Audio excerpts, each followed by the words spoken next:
رات الارض سے اب چمٹی یہ بات سمجھتی ہے کہ پیغمبر عالم الغیب نہیں ہوتا، پیغمبر ہر جگہ پہ موجود نہیں ہوتا، پیغمبر چھوٹی چیزوں کو جو عام نظر سے نظر نہیں آتی، عام آنکھ سے نظر نہیں آتی، وہ پیغمبر کو پتہ نہیں چلتا۔ اسی لیے تو چمٹی کہہ رہی ہے نا ادخلوا مساکنکم لا یحطمنکم سلیمان وجنودہ وہم لا یشعرون۔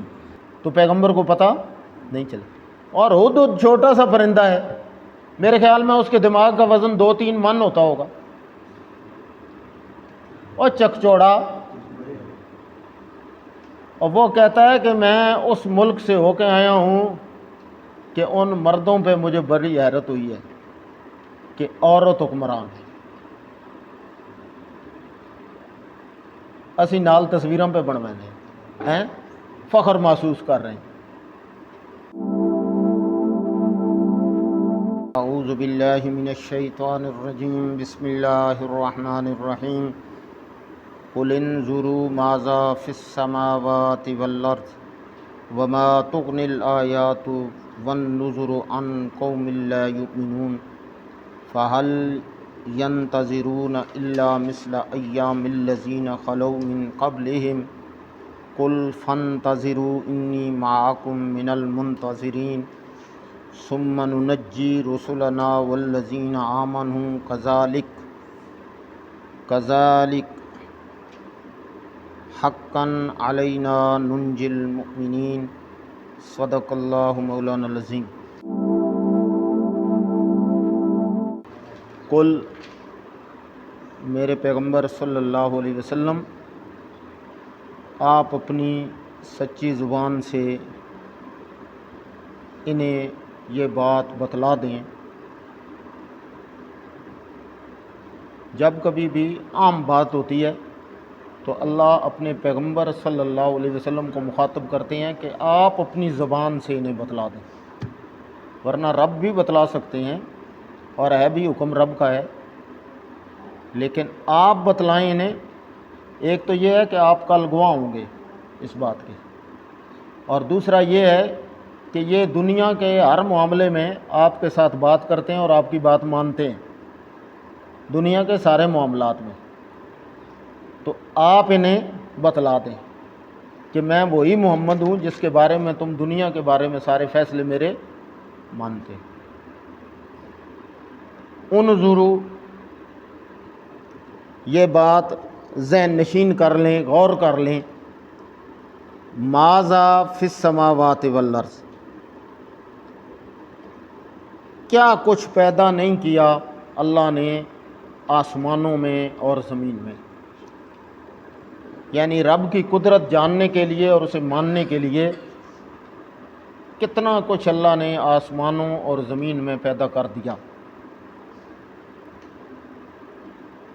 لیکن ان کی حالت کیا ہے؟ وما تغنی الآیات والنذر عن قوم لا یؤمنون، لیکن نہ ماننے والوں کے لیے نہ آسمانی کتابوں کی آیات ان کے اندر کوئی تبدیلی لا سکیں، اور نہ پیغمبروں کی تعلیمات ان کی زندگی میں کوئی تبدیلی لا سکیں۔ یعنی رب تعالیٰ نے دونوں طریقے سے تبلیغ کا سلسلہ کیا۔ آپ علیہ الصلاۃ والسلام کی انا ارسلناک شاہدا و مبشرا و نذیرا، آپ کی 2 بہترین صفتوں کا ذکر کیا گیا۔ ایک، اچھے کاموں پہ نیکیاں کرنے والوں کو، رب اور رب کے رسول کی باتیں ماننے والوں کو جنت کی اور رب کے انعامات کی بشارتیں سنانے والا، اور جو رب اور رسول کے نافرمان ہیں انہیں اللہ کے عذاب کی وعیدیں سنانے والا۔ ایک بشیر اور ایک نذیر۔ تو اللہ فرماتے ہیں کہ اللہ کی آیات اور پیغمبروں کے معجزات اور پیغمبروں کے وعظ و نصیحتیں، یہ کوئی چیز بھی انہیں ہدایت نہیں دے سکی۔ یعنی اتمام حجت ہو گیا ہے کہ اللہ نے نقلی آیات بھی، نقلی دلائل بھی، عقلی بھی انبیاء سے بھی، پھر ملائکہ سے بھی، پھر پرندے سے، اشراط الارض سے۔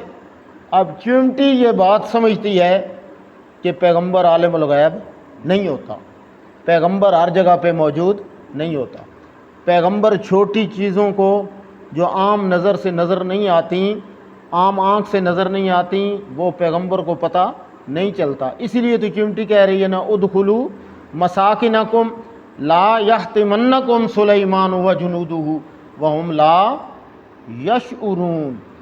ان کے شعور میں بھی نہیں جائے گا، کیونکہ تم چھوٹی چھوٹی ہو نا، تو جب پاؤں کے نیچے کچلی جاؤ گی اور انہیں پتہ بھی نہیں چلے گا، تو اسی لیے اپنے دلوں میں گھس جاؤ۔ اب اگر ان کا عقیدہ اور نظریہ یہ ہوتا کہ پیغمبر تو ما کان اور ما یکون سارا کچھ جانتا ہے، عالم الغیب بھی ہے، حاضر ناظر بھی ہے، مختار کل بھی ہے، تو پھر انہیں یہ اعلان کرنے کی ضرورت نہیں تھی۔ اور یہ ساتھ بتلایا کہ پیغمبر تمہیں جان بوجھ کے نہیں روندے گا، کیونکہ تم چھوٹی ہو، نظر نہیں آتی ہو، تو ان کے پاؤں میں چلی جاؤ گی اور انہیں پتہ بھی نہیں چلے گا، تو تمہارا کباڑا ہو جائے گا۔ تو پیغمبر علیہ الصلوۃ والسلام یا کوئی بھی پیغمبر وہ جان بوجھ کے تو نہیں کرتا، کسی مخلوق کو قتل کرنے کی یا مارنے کی اجازت نہیں ہے، لیکن لا علمی میں ایسے ہو جائے گا تو پیغمبر کو پتہ نہیں چلے۔ اور ہدہد چھوٹا سا پرندہ ہے، میرے خیال میں اس کے دماغ کا وزن 2-3 من ہوتا ہوگا، اور چکچوڑا، اور وہ کہتا ہے کہ میں اس ملک سے ہو کے آیا ہوں کہ ان مردوں پہ مجھے بڑی حیرت ہوئی ہے کہ عورت حکمران ہے۔ اسی نال تصویراں پہ بنوانے ہیں، فخر محسوس کر رہے ہیں۔ اللہ دے رسول صلی اللہ علیہ وسلم نے جب بتلایا گیا نا کہ وہ عورت حکمران بنی ہے، تو آپ نے فرمایا کہ وہ قوم کبھی ترقی نہیں کر سکتی جس کی سربراہ عورت ہو۔ اچھا، وہ ملک تو ترقی نہیں کر سکتا، لیکن وہ گھر ترقی کر جائے گا جس گھر کی سربراہ عورت ہوگی۔ اور یہ لڑائی جھگڑے، یہ سارے فسادات اسی لیے ہیں کہ عورتیں سربراہ ہیں۔ یہ پیارے پیغمبر کی شریعت کی مخالفت ہے، اور بندہ پیغمبر کی شریعت کی مخالفت کرے اور کہے میں کامیاب ہو جاؤں گا، یہ نہیں ہے۔ ورنہ تو پھر پیغمبر پہ معاذ اللہ جھوٹ آتا ہے نا، کہ نعوذ باللہ پیغمبر نے ویسے بات کر دی یا اللہ نے ویسے بات کر دی۔ یہ ویسے بات نہیں ہے، یہ قانون ہے، قانون فطرت ہے، اس کے خلاف کرے گا تو کبھی کامیاب۔ اور پھر ستم یہ ہے کہ وہ صرف عورت ہی نہیں، کافرہ عورت ہے، اس کی غیرت نے گوارا نہیں کیا کہ بندہ جیتے جی کھائے رب کا اور رب کے علاوہ کسی اور کی عبادت کرے۔ پرندے کی غیرت یہ گوارا، لیکن اتنا 6 فٹ کا انسان ہے، وہ کبھی ایک در پہ، کبھی ادھر، کبھی ادھر، کبھی ایک جھنڈی پہ، کبھی کسی کنڈی پہ، کبھی کسی پیر کے پاس، کبھی کسی فقیر کے پاس، کبھی چھو، کبھی منتر، کبھی گھٹ، کبھی دھاگا، کبھی کیا، کبھی امام دامن باندھا ہوا۔ وہ رب کو چھوڑ کے ادھر ادھر بھٹک رہا ہے، اور پیغمبر کو بتلا رہے ہیں کہ میں اس جگہ سے ہو کے آیا ہوں جہاں آپ آج تک نہیں گئے، اور اس کے بارے میں آپ کو کوئی پتہ نہیں۔ اسے بھی پتہ ہے کہ پیغمبر عالم الغیب نہیں ہوتا، حاضر ناظر نہیں ہوتا، اگر موجود ہے تو وہ کہتے جی تو ایم مار رہے ہیں، میں تو پتہ، پھر پوچھنے کی ضرورت۔ مالی لا اری الہدود ام کان من الغائبین، مجھے نظر نہیں آ رہا یا یہاں پہ موجود نہیں۔ اور ایک مولانا رومی نے ایک بڑی اچھی بات لکھی ہے، وہ کہتے ہیں کہ ہدہد کو اللہ نے یہ صلاحیت دی ہے کہ یہ زمین کے اوپر بیٹھ کے اندازہ لگا کے بتلا سکتا ہے کہ پانی کتنی گہرائی میں ہے، اس کو اللہ نے یہ صلاحیت دی ہے۔ تو جب اس نے سلیمان علیہ الصلوۃ والسلام کو بتلایا نا، کیونکہ ان کے لشکر میں 7 پرندے بھی ہوتے تھے، وَأُحْشِرَ لِسُلَيْمَانَ جُنُودُهُ مِنَ الْجِنِّ وَالْإِنسِ وَالطَّيْرِ فَهُمْ يُوزَعُونَ، کہ 7 پرندوں کا لشکر بھی ہے، جنات بھی ہیں، فرشتے بھی ہیں، انسان بھی ہیں، وہ سارے ساتھ ہیں۔ تو حضرت سلیمان علیہ السلام نے فرمایا کہ بھائی تو پھر بڑے کام کا ہے، ہم نے جنگلوں کا سفر کرنا ہوتا ہے، تو ہمارا وزیر مشیر بن، ہمیں بتلایا کر کے یہاں پہ پانی ہے نہیں ہے، تو ہم آپ کی صلاحیت سے فائدہ اٹھائیں گے، ہم آپ کی صلاحیت سے فائدہ اٹھائیں گے۔ پیغمبر مختار کل نہیں ہوتا، اگر سارا کچھ اس کے اختیار میں ہو تو پھر پرندوں کی مدد کی ضرورت نہیں ہے، پھر لشکروں کی ضرورت، پھر بدر میں 313 کی ضرورت پیش نہ آتی، پھر آسمانوں سے اللہ فرشتے نازل نہ کرتا اگر ساری طاقتیں پاس ہوتی تو اللہ نے مسئلہ سمجھایا ہے کہ ساری طاقتوں کا مالک کون ہے؟ اللہ ہے، سارے اختیارات کا مالک وہ ہے۔ تو کب آتا ساتھ؟ کب نے کہا جی کہ میں مردا ہوں، ہم نے کتنی دفعہ دیکھا ہے اس کو زمین کے اوپر جال نظر نہیں آتا، زمین کے نیچے سے پانی کیسے نظر آتا ہے؟ تو مولانا رومی نے فارسی میں اشعار میں اس کی ترجمانی کی ہے، اے زاغے کو از حکم مولا منکرست، 100,000 عقل دارد کافرست، من ببینم دام را اندر ہوا، تا نپوشد چشم عقلم را قضا۔ وہ کہتا ہے اے زاغے کو، اے کوے، از حکم مولا منکرست، یہ اصل میں میری صلاحیت کا منکر نہیں، اللہ کی تقدیر کا باغی ہے۔ وہ جو جال ہوتا ہے نا، 100,000 عقل دارد کافرست، اگر یہ بات عقل کی اور پہچان کی ہوتی تو کائنات میں کوئی کافر، ابو جہل کا کیا پہلا لقب تھا؟ ابو الحکم، سارے دانا لوگوں کا باپ، لیکن پھر کیا بنا؟ ابو جہل، سارے جاہلوں کا باپ۔ تو کفر اور اسلام یہ عقل کی بنیاد پہ نہیں ہے، یہ اللہ کی توفیق سے ہے۔ اس نے کہا من ببینم دام را اندر ہوا، میں جو ہوا کے اندر جال تنا ہوا ہو سکتا ہے، تنا ہوتا ہے، میں اسے دیکھ سکتا ہوں، وہ اصل میں میری نظر کی کمزوری نہیں ہوتی، اللہ کی تقدیر ہوتی ہے جو میرے عقل اور شعور پہ پردے ڈال دیتی ہے۔ میں دیکھتا ہوں لیکن سمجھ نہیں پاتا اور جال میں پھنس جاتا ہوں، یہ میری نظر کی کمزوری نہیں ہوتی۔ اور وہ پھر آگے کہنے والے نے کہا کہ سلیمان علیہ السلام نے فرمایا او خروج، دفع ہو جاؤ، نکل جاؤ۔ تو اس نے کہا جی احتجاج تو کر سکتے ہیں نا، ہیں؟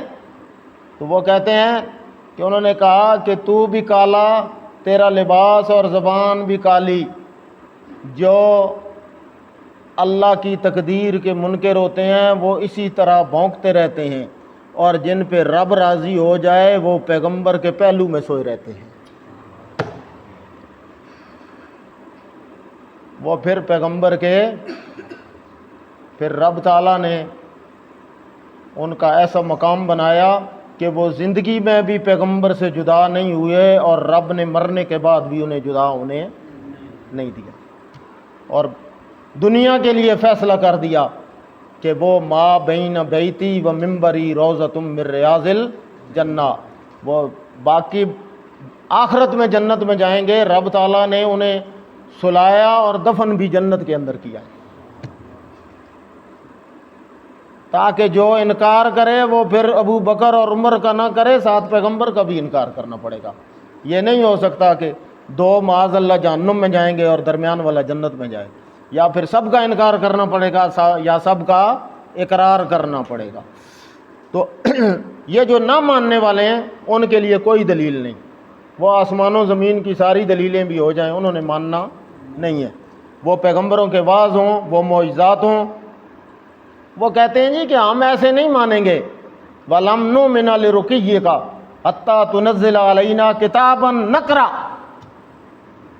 یا اللہ خود آئے یا تو کتاب نازل کر اور وہ کتاب ہمارے پاس ہے اور ہم خود اسے پڑھیں۔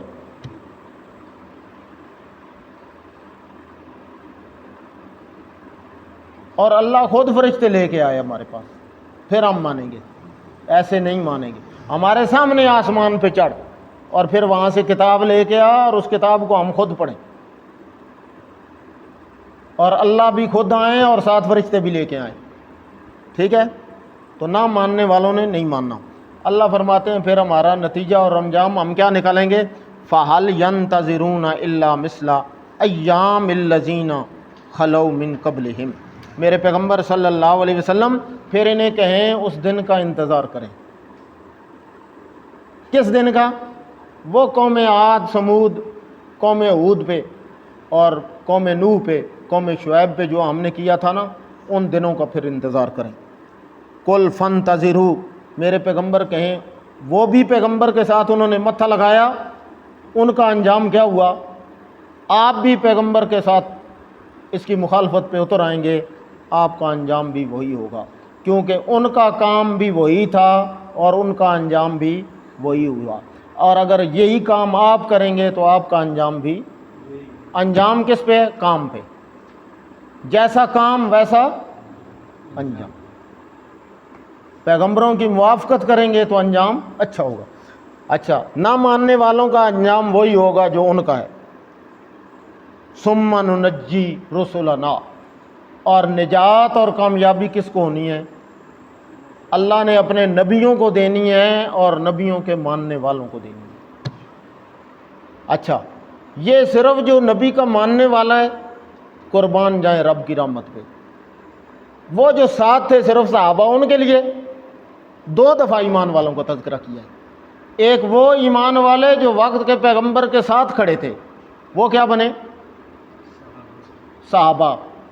اللہ یہ قرآن اور یہ تیری رحمتیں صرف صحابہ کے لیے ہیں، صرف تیرے پیغمبروں کے لیے ہیں، تو یہ بعد میں آنے والے کدھر جائیں گے؟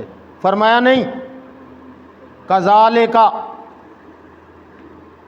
اچھا، ان کے ساتھ صرف نجات کا وعدہ، لیکن ہمیں یقین دہانی۔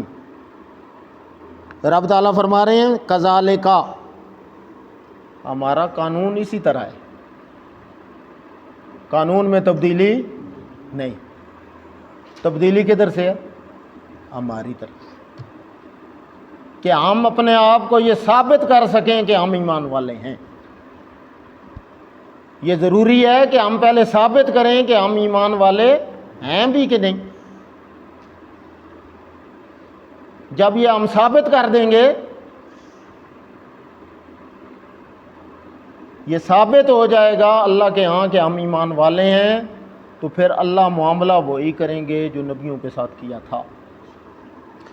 کذالک حقا علینا، اللہ پہ کوئی چیز فرض ضروری نہیں، اللہ فرماتے ہیں یہ ہمارے ذمے فرض ہے۔ حقا علینا، اے سواڈا حق ساڈے ذمے، آپ اللہ کے حق ادا کریں، حقوق العباد اللہ کے حق پورے کریں، رسول کے حقوق پورے کریں۔ حقا علینا ننجی المؤمنین، ایمان والوں کو قیامت کی صبح تک ایمان والوں کو نجات دینا یہ ہمارے ذمے ہے، یہ ہمارے ذمے فرض ہے۔ بھئی یہ ہم ضرور کریں گے، لیکن بات یہ ہے کہ وہ اپنے آپ کو ایماندار ثابت کر دیں کہ واقعی ایماندار ہیں۔ واقعی ایماندار کون ہوتا ہے؟ وہ پھر والدین کو نہیں دیکھتا، قوم، قبیلے، کنبے کو نہیں دیکھتا، فرقے کو نہیں دیکھتا، اپنے استاد کو نہیں دیکھتا، کسی کو نہیں دیکھتا، دیکھتا کس کو ہے؟ اللہ اور اس کے رسول کی بات۔ بس یہ معیار ہے کہ زندگی کے ہر موڑ پہ وہ یہ سوچتا ہے اور یہ فیصلہ کرتا ہے، آیا میرے اللہ کا حکم ہے اور میرے پیغمبر کا طریقہ موجود ہے؟ اگر ہے تو اس کو کرتا ہے، نہیں ہے تو ساری کائنات ادھر سے ادھر ہو جائے وہ نہیں کرتا۔ یہ ہے مومن۔ باقی جو مرضی آئی، صبح عید ہے تو راتی چاند رات ہے تو نمازیں ختم، اور 30 دن کی نمازیں، تراویاں گئیں، وتر گئے، صبح کی نماز گئی، عید بھی چلی گئی، 11 مہینے پھر وہی جیسے تھے۔ یہ مومن ثابت ہم نے نہیں کیا، دعویٰ ضرور کیا ہے لیکن ہم اس دعوے کو ثابت نہیں کر سکے۔ دعویٰ کرنا آسان ہے لیکن ثابت اسے کرنا مشکل ہے۔ دعویٰ ایک دفعہ ہے اور ثابت ساری زندگی اسے کرنا ہے۔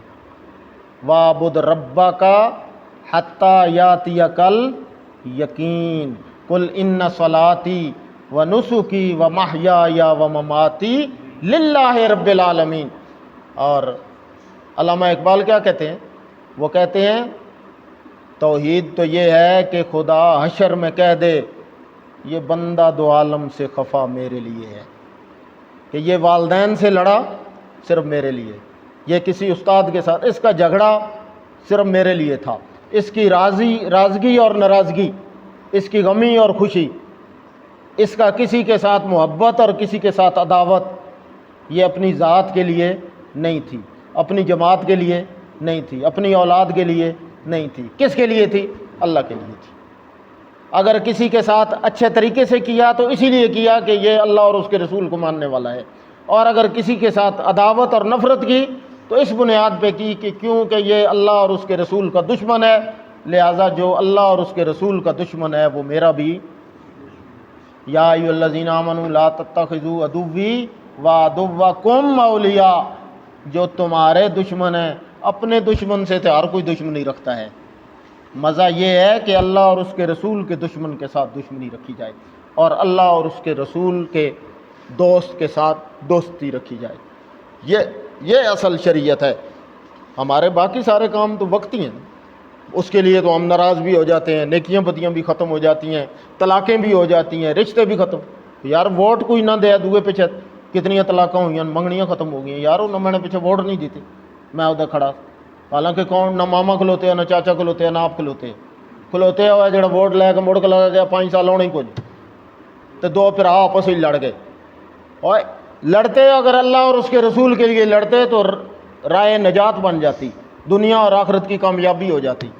لڑے اس کے لیے ہیں جس نے دنیا میں بھی کام نہیں آنا اور آخرت میں بھی کام، اور وہاں پہ کہیں گے انا سادتنا وکبرانا فاضلونا السبیلا، اللہ ہمارے لیڈروں اور سرداروں نے اور ہمارے قوم کے وڈیروں نے ہمیں ہلاک اور گمراہ کر دیا، فاضلونا السبیلا، وہ جو شریعت کا راستہ تھا اس سے انہوں نے ہمیں ہٹا دیا۔ ربنا ارنا الذین اضلانا من الجن والانس نجعلہما، اے اسی کل انہاں دی تعظیم انہاں دے پیراں نوں اسی ہاتھ لیندے رہے ہاں، ساڈے پیراں نوں ہاتھ لواندے رہے، اج انہاں نوں ساڈے پیراں تھلے کر تاکہ جہنم وچوں نس نہ سکن، نجعلہما تحت اقدامنا، ہمارے پاؤں کے نیچے کر، تاکہ لیکونا من الاسفلین، اسی اتنا ہواں تے ساڈے تے دنیا تے دعویٰ کر دے کہ سانو جہنم وچوں بچائے سن، تو ہن آ دن اللہ انہاں نوں بھی آن دے کہ انہاں نوں پتہ لگے۔ اللہ ہمیں سچی سمجھ نصیب فرمائے۔ قرآن اور واللہ تعالیٰ باللہ کسی کے ساتھ ذاتی نہیں ہے، بھئی یار یہ فلاں قوم کے ساتھ تعلق رکھتا ہے، فلاں قبیلے کے ساتھ تعلق رکھتا ہے، فلاں تنظیم کے ساتھ تعلق رکھتا ہے، کسی سے کچھ نہیں، بس صرف یہ ہے کہ بات اللہ اور اس کے رسول کی، اور جو بات صحیح ہو اس پہ کوشش ہے کہ وہ دوسرے کو بھی بتلائی جائے، خود بھی عمل کی کوشش کریں اور دوسرے کو بھی، اور یہ سارے یقین جانو اگر یہ بات ہو جائے سارے جھگڑے ختم۔